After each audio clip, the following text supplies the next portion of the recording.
Добрый день! Тема сегодняшней нашей встречи – храп. Что такое храп?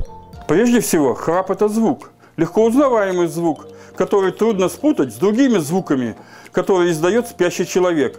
Звук возникает вследствие вибраций мягких тканей гортани и глотки.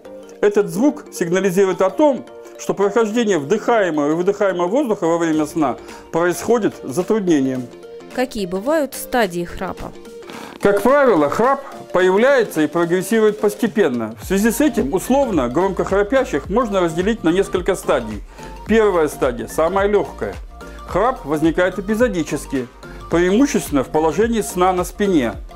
Может провоцироваться употреблением алкоголя, после значительной физической нагрузки, на фоне простудных заболеваний и заложенности носа.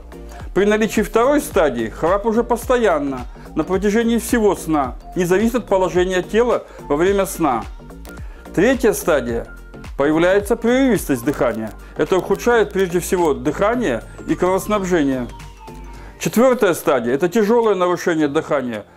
В этой стадии дыхание возможно адекватным только при бодрствовании. Когда и почему возникает храп? Имеет значение наследственный фактор. Передаются особенности строения глотки. Половой признаки. Чаще и громче храпят мужчины. Возрастной фактор. С возрастом снижается мышечный тонус, в том числе и в глотке. Имеет значение повышение веса тела из-за избыточного отложения жира, в том числе и в области шеи и глотки.